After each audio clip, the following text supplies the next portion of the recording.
O enaltecimento que se tem nos dias de hoje pela vida animal e pelos animais, e essa ideia de preferir salvar e proteger a vida animal antes da vida humana, ela é mentirosa, ela tem raízes eugenistas e ela revela o mais profundo egoísmo humano. A ideia de que a vida dos animais deve ser preservada antes da vida humana, ela geralmente vem com a justificativa de que os animais são seres puros e inocentes.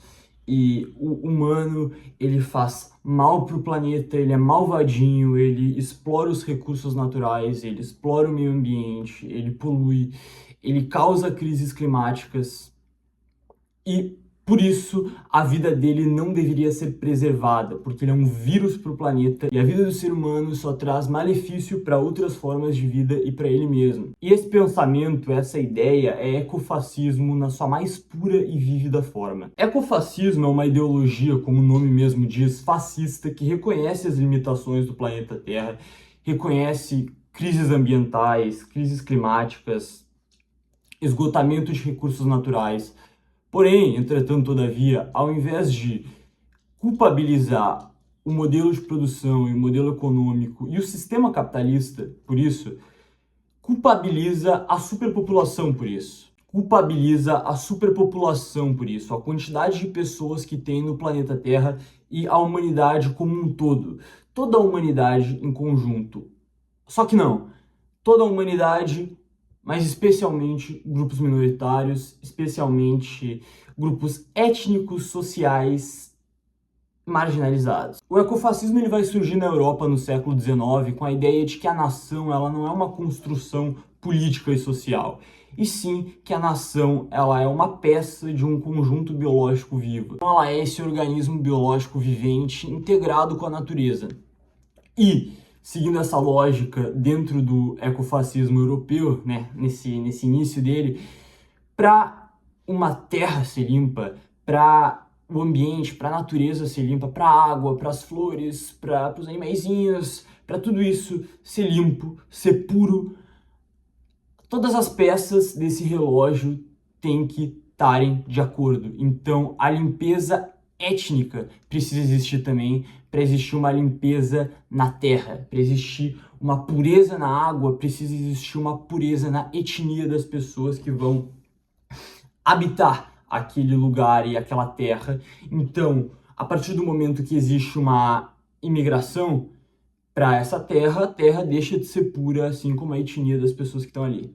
Em 1909, nos Estados Unidos, é criado o Eugenic Record Office, que vai implantar no ZEUA um modelo de conservação de fortaleza, que tem a ideia de que a natureza deve ser preservada através da militarização. Então, é uma ideia de que a natureza não pode ser tocada e para isso a gente vai usar soldado, militares, proteção, força. E a partir disso vamos criar parques nacionais nos Estados Unidos, como Yellowstone, que vão surgir e vão ser levantados a partir do genocídio, do controle e da violência contra povos nativo-americanos que habitavam ali anteriormente. Mais tarde, Hitler vai se utilizar do ecofascismo e de ideias ecofascistas, tanto europeias quanto americanas, porque Hitler se utiliza de muitas ideias estadunidenses para impulsionar o partido nazista. Então ele vai integrar também no Terceiro Reich essa ideia de proteção ao ambiente, ele vai aprovar leis ambientais, ele vai financiar e incentivar grupos juvenis que cultuam a natureza e, novamente, sempre esse pretexto de precisamos proteger a natureza, precisamos que a natureza não seja tocada e, para isso, força, controle, violência e militarização, que foi, bom, né, a base do regime nazista. Bom, depois ali da Segunda Guerra e de todos os seus resultados, vai surgir a teoria neomalthusiana. Não consigo falar isso, mano. Eu tentei falar umas boas vezes e tive dificuldade. Mas, enfim, é um upgrade, é um plus da teoria malthusiana, que basicamente é... Eu não tenho nem muito tempo para ficar explicando. Basicamente é a ideia, é um cálculo, uma coisa até meio exatas, assim, meio mão do mercado, que a população cresce mais do que a quantidade de alimentos que tem e por isso existe a fome. Então assim, e aí a teoria neomalthusiana é Basicamente, a teoria neomalthusiana vai culpar a expansão demográfica em países subdesenvolvidos pela miséria e vai sugerir como solução o controle forçado de natalidade sobre esses indivíduos. E o ecofascismo, ele está longe de ser essa ideologia, esse conjunto de ideias abandonadas que foram deixadas lá para trás. Não, o ecofascismo, ele é extremamente presente na política. Por exemplo, o fechamento de fronteiras é ecofascismo na sua mais pura forma também. Quando um país que nem os Estados Unidos fecha a fronteira para refugiados climáticos de problemas que o próprio Estados Unidos causou, que o próprio modelo de exploração dos Estados Unidos causou nesses países, isso é ecofascismo. Inclusive tem um vídeo do Porta dos Fundos que faz uma sátira, uma ironia sobre isso e é interessante. Se tiver um tsunami, terremoto ou algum surto, manda as fotos, compartilha lá no grupo. Só que não é só na política, não é só o americano malvadão e o político americano malvadão que tem linhas de raciocínio e pensamentos ecofascistas, não. Ecofascismo também é quando tu tá andando na rua com o teu carro ou no teu Uber e tu vê um mendigo, um morador de rua, passando com um cachorrinho aqui na perna, e aí tu olha para esse cachorro e tu pensa, cara, eu queria poder salvar esse cachorro, eu queria poder pegar esse cachorro e dar dinheiro e dar cuidado para esse cachorro. Foda-se esse mendigo, ele provavelmente vai usar o dinheiro para comprar droga, ele provavelmente vai se embebedar, e tu olha ele e tu joga toda essa culpa da humanidade. Então, assim, o cachorro é inocente, o humano destrói a terra, o humano destrói tudo que tem, o humano acaba com tudo, e tu joga todo esse peso e toda essa culpa pra cima dessa pessoa marginalizada, porque é isso que acontece quando tu culpabiliza toda a humanidade. Isso escorre em pessoas que já estão marginalizadas, isso escorre em grupos étnicos, raciais, sociais que já estão vulneráveis. Então tu joga todo o peso de uma humanidade que tu colocou nesse aglomerado nele, sendo que ele é tanto vítima quanto o cachorro. Ele é mais vítima que o cachorro por ser um ser humano e não ter acesso à moradia, a ensino, a qualidade no alimento, a lazer, enfim. Opa, desculpa. Tá tudo bem com ele? Acho que tá. Mas o que ele tá fazendo na rua, moço? Ele mora comigo. Lugar de cachorro não é na rua. Mas é que eu moro na rua. Mas é que você é mendigo. É, eu sei. Nenhum cachorro merece essa vida. Então essa ideia de violência contra humanos e ódio contra humanos em nome da proteção animal, ela não é nova, não. Em nome da proteção da natureza. E quando eu me refiro à natureza aqui, várias vezes eu tô me referindo aos animais também, tá?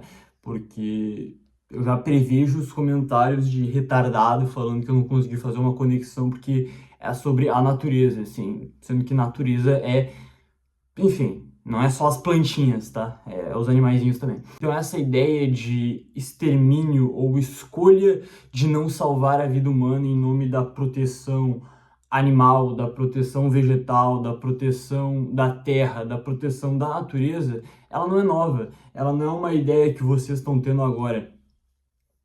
Ela é uma ideia que vem bem antiga, na verdade. Nasce de eugenismo, nasce de fascismo, e eu só quero deixar vocês cientes disso, se vocês quiserem reproduzir esse discurso. Bom, já que eu já falei do fascismo, acho que dá para eu falar do egoísmo, né? E aqui eu vou me permitir a falar com mais descontração, com menos dados e formalidades, porque eu posso, o canal é meu, eu posso larpar psicologia. Se tu surta, se tu dá chilique vendo alguém dando a própria opinião sem referenciar 1000 artigos acadêmicos por segundo, tu pode fazer o que tu quiser, tu pode surtar, tu pode dar chilique. Mas vamos lá, se a gente pega essa ideia, vamos colocar essa ideia numa frase. Se a gente pega a frase, eu prefiro a vida dos animais, eu amo os animais, eu quero salvar os animais, a minha praia é os animais. Parece, essa ideia, ela se vende, essa frase, ela se vende como uma frase geral, né? Como uma frase generalista, que está falando sobre o grupo categórico de animais irracionais sobre o grupo categórico de pessoas, né? De humanos, de animais racionais, dos donos da Terra. Será que isso é verdade?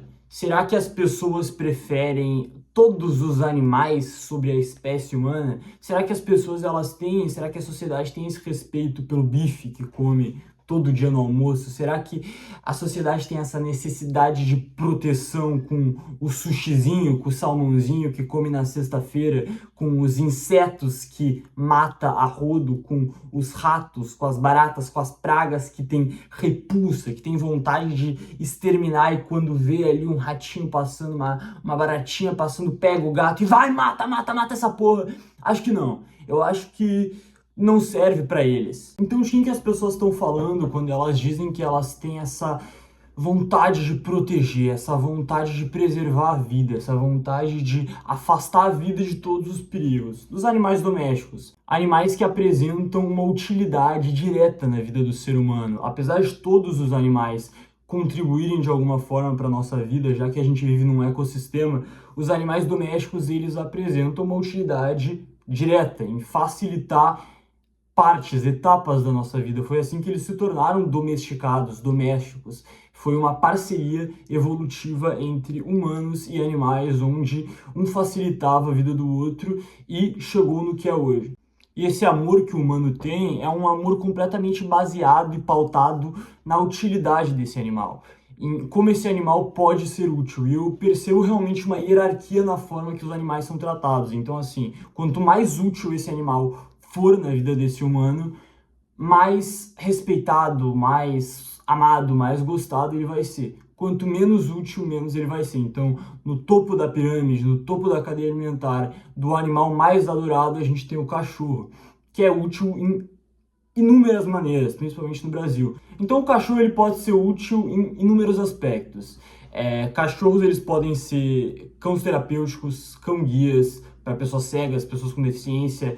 Eles podem ajudar a polícia a solucionar casos, serem cães farejadores, encontrar criança desaparecida, serem cães pastores que ajudam a guiar as ovelhas. E tudo isso vai formando uma ideia que a gente tem desse animal. Mas fora essas utilidades que eu disse, que também são bem presentes na sociedade, o cão desempenha um papel fundamental de segurança na vida do brasileiro, em proteger a casa da maioria das pessoas, desde pessoas mais pobres até pessoas que têm mais dinheiro. O cachorro aqui no Brasil ele vai desempenhar esse papel de proteção.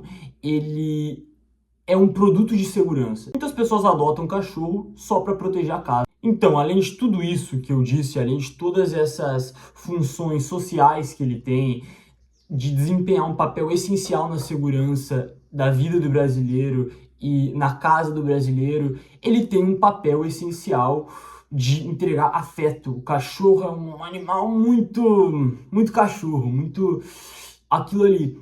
E por tudo isso, por esse e todos os motivos que eu disse, ele vai estar no topo da cadeia alimentar de animal mais amado, assim. Então, o topo do topo, ele vai estar lá. E no meio a gente teria animais que não são úteis diretamente na nossa vida. Então, um porco, um boi, só que a gente come eles. A gente come a vaca, a gente come o porquinho, e eles não apresentam uma utilidade direta pra gente. Eu tô falando como sociedade, cara. Se vier retardado falar que tem um porco em casa e, pra mim é útil, pra mim... mas eu não me encaixo nisso. Eu tô falando em geral como sociedade. Eu tô fazendo uma análise social, não é individual aqui, não é pegando pessoa por pessoa.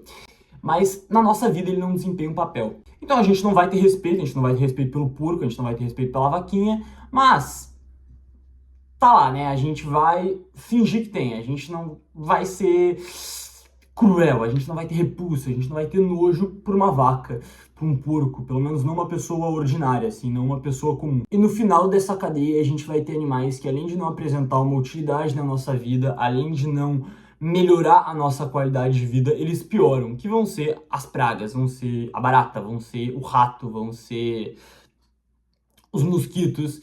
E a gente vai ter nojo por esses animais, a gente vai ter nojo de barata, a gente vai ter nojo de rato, a gente vai matar, vão ser pragas, vão ser sinônimos de miséria, vão ser sinônimos de repulsa. Tu é um rato, isso é a maior ofensa do mundo, tu é um rato.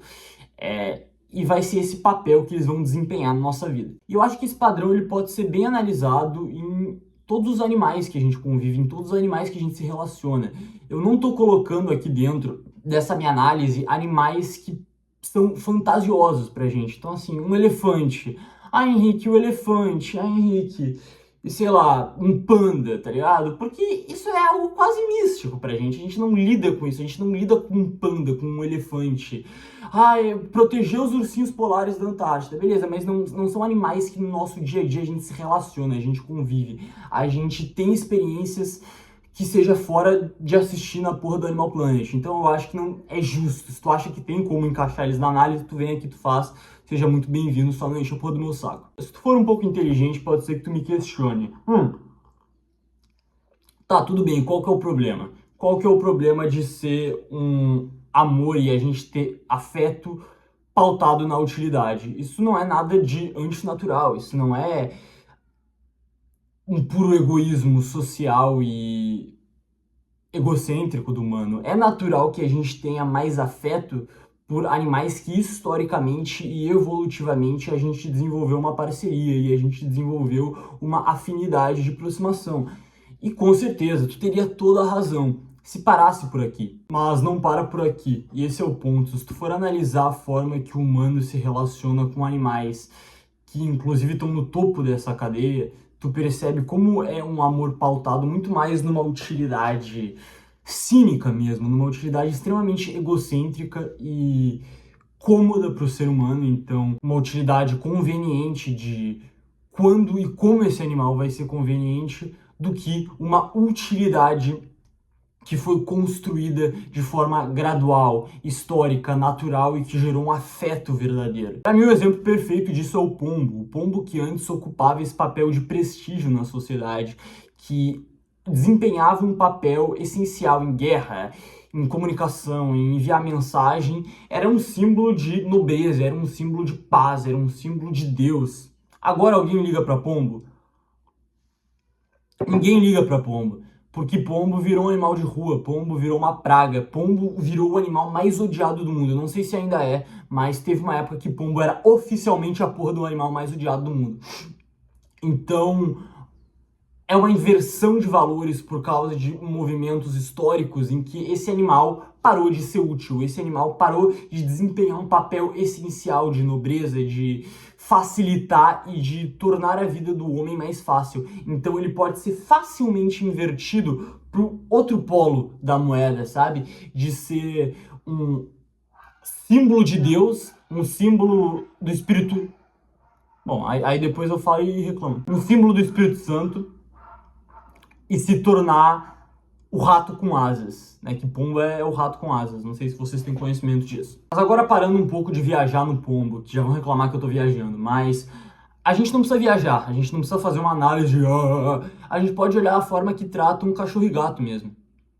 E como ambos, assim como todos os animais, são uma ferramenta de utilidade para o ser humano.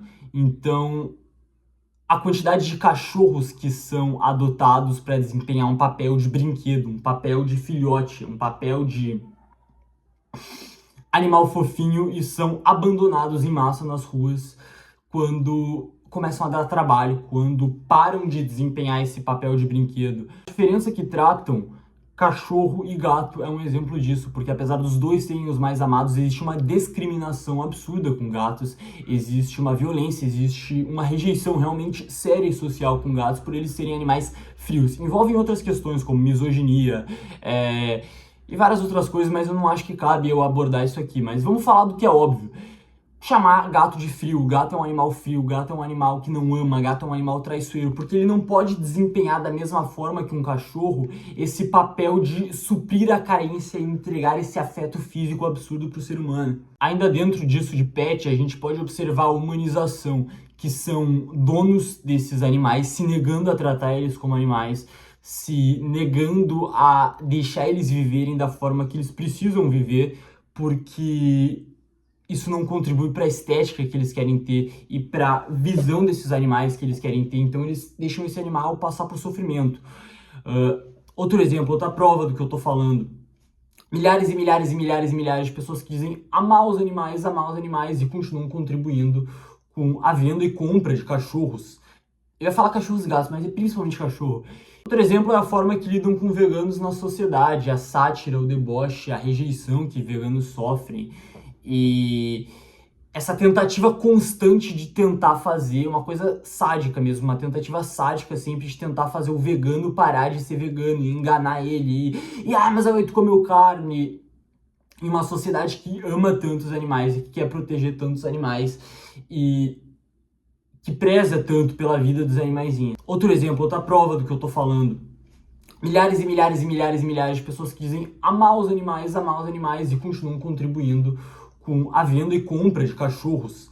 Então, assim, de novo, não é um discurso moralista, eu não tô te criticando por comprar animal e eu não tô aqui lutando e sendo um ativista para que tu adote. Eu tô pontuando fatos da sociedade, verdades, para mostrar a relação que as pessoas têm com animais e como eles são, sim, na maioria das vezes, uma ferramenta para o ser humano, para contribuir com a vida do ser humano, seja numa forma mais prática, ou seja numa forma afetiva, seja na imagem, enfim. E eu percebo como o animal ele não é só utilizado como ferramenta de estética, afeto, utilidade na vida do ser humano, mas um padrão também de se utilizar da preocupação e do zelo com o animal como ferramenta para criar um cenário onde justifica um ataque com esse outro ser humano. Eu acho toda essa história, todo esse ponto, eu prefiro muito os animais, eu adoro os animais, ele é muito mais um ataque ao outro humano e um cenário para tu justificar a tua falta de preocupação e a tua falta de empatia com outro ser humano, e eu não tô julgando isso, eu não tô julgando o quanto de empatia tu deve ou não ter, eu tô apontando os fatos, do que uma preocupação real. Eu vou primeiro dar outros exemplos e depois eu vou me adentrar mais nisso. Então, se utilizar do fato de chinês comer cachorro em um ritual e do nosso estranhamento em relação a isso, porque é um estranhamento verdadeiro e justo, mas tornar isso um espaço e uma preocupação exagerada com a figura do cachorro para justificar xenofobia, justificar violência contra pessoas não só chinesas, mas amarelas e uma reprodução de estereótipos e estigmas e repulsa sobre essas pessoas que já estavam ali sem o fato delas comerem cachorros, mas tu se aproveita dessa preocupação com o uau-uau pra dar esse show de moralismo onde tu agora tem esse lugar que tu pode, agora eu posso falar xing-ling, flango frito e tu é um desgraçado sem cérebro porque, enfim, tu come cachorro. Outro exemplo, e esse eu já vi muito perto de mim muitas vezes, pessoas se utilizarem de rituais e de sacrifícios que existem dentro de religiões de matrizes africanas, Umbanda, Quimbanda, enfim, todas as bandas que tem. E se aproveitar disso, de uma galinha ali num prato com pipoca na rua, para justificar o porquê que deveria ser proibido pela lei a existência dessas religiões e justificar o porquê que tu acha que pessoas de religiões de matriz africanas não deveriam ter o direito de expressar a religião delas não só na rua, mas no país, dentro de casa, fazer uma oferenda dentro de casa porque tu tá matando a vida de uma galinha e demonstrar uma preocupação excessiva com a vida de uma galinha que não existe. Pessoas que eu já vi num churrasco de família no domingo comendo mais coração de galinha do que eu vi cabeça de galinha na rua minha vida inteira por causa de Umbanda. E eu percebo isso não só nos xenofóbicos e racistas imaginários, não. Eu percebo isso muito na nossa geração e de uma forma bem específica. E eu vou dar 2 casos aqui de exemplo. Então, o caso de um vídeo que eu vi, que eu vou deixar aqui, que era de um grupo de jovens sendo atropelado e tinha um cachorro ali no meio e os comentários eram demonstrando preocupação com esse cachorro. E outro foi um caso que ficou mais conhecido, que foi o caso do menino, acho que foi em João Pessoa, que pulou na jaula da onça e morreu. Em ambos os casos, né, tanto nesse vídeo mais recente quanto nesse caso da onça, eu vi um padrão nos comentários de criar um cenário hipotético onde esse cachorro, onde esse animal, onde essa porra dessa onça, dessa leopardo, sei lá que porra era aquela, se feriu pra justificar uma vontade de que o humano tivesse ferido. Então, pra justificar comentários violentos contra os humanos. E uma coisa realmente sádica, assim, de demonstrar uma preocupação com esse animal, mais como forma de querer mostrar nesse ambiente o quanto tu não tá preocupado com esse humano. E tudo bem, o ser humano é sádico, é algo natural da gente, a gente é sádico, a gente gosta, porque a gente é socializado assim, então como é que a gente não vai ser sádico? Mas é o que é, tá ligado? É o que é. Eu vejo esses comentários, principalmente o da leoa, acho que era uma leoa, e as pessoas criando um cenário onde ela seria sacrificada, sendo que isso nunca foi dito, sendo que no momento o zoológico já se pronunciou que ela não ia ser sacrificada e não teria uma razão para achar que isso ia acontecer, e já começando com comentários comemorando a morte do cara, também criando uma situação onde ele teria feito mal para onça, enfim. Porque é um desejo de fazer mal ao humano e de ser cruel com outro ser humano. Então tu usa esse animalzinho indefeso pra tu justificar isso, tá ligado? Que nem a direita faz com mulher e criança o tempo inteiro. But make it woke, but make it Gen Z, tá ligado? E é aqui que chega o ponto pra mim. Esse discurso de eu amo os animais e eu me conecto com os animais e os animais são a minha casa, pra mim parece mais uma ferramenta de justificar a tua falha nas relações humanas. Então, tu se aproveita dessa conexão que tu tem com esse animal que é genuíno, com esse amor que tu tem com esse pet que é genuíno, com esse afeto que tu tem por esse animalzinho que tu tem, e por o afeto que ele tem por ti, porque isso é genuíno, é uma troca genuína. É uma troca verdadeira, mas tu se aproveita disso para criar uma realidade onde tu acredita quase como se tu fosse de outro mundo, como se tua alma fosse dos animais, e por isso tu falha em todas as tuas relações humanas, tu tem problemas com a tua mãe, com a tua amiga, com o teu namorado, com a tua namorada, com o teu namorado, porque é mais fácil. É fácil tu se aproveitar de uma figura que não tem a autonomia que um humano tem, que não tem a capacidade que um humano tem de se impor, de te rejeitar, de te fazer mal, de te ignorar, e tu se aproveitar disso pra justificar para si mesmo que o problema não é tu. Eu realmente estou tentando trazer uma visão de que esse amor e esse ódio a humanos e esse discurso de ódio a humanos com uma justificativa de proteção aos animais e à natureza é sim fascista, é sim eugenista, é sim... tem todas essas fontes. 2, que o amor que as pessoas sentem e acham que sentem para os animais talvez não seja tão verdadeiro assim. E é isso. E, outra coisa, se tu vai determinar que um animal é melhor porque ele é puro, porque ele é mais bom, tu também tem que ter noção que bondade e pureza e certo e errado são conceitos morais, conceitos de moralidade. E a moralidade, ela é escrita por pessoas de uma certa cor, contra pessoas de uma certa cor. Moralidade, ela privilegia certas pessoas e ela visa certas culturas e certas formas de pensar de acordo com onde tu tá e, enfim, a época que tu tá. E eu não quero ter um discurso moralista aqui, eu também quero aproveitar, caso esteja alguém vendo isso, pra pedir, não é desculpas, mas eu não gostei da última forma que eu falei no vídeo do Orochinho. Não nada que eu falei pra ele eu acho que eu esteja falando errado, não. Mas eu sinto que talvez tenha dado a ideia de que eu tive um discurso moralista. E eu acho que o Orochinho tem que fazer essas coisas porque é o dever moral dele. Não quis dizer isso. Não é um pedido de desculpas, mas é só pra deixar claro que eu não quero ser moralista, pelo amor de Deus. E pra quem perguntar quais são os embasamentos pra esse vídeo, vou te mostrar o embasamento.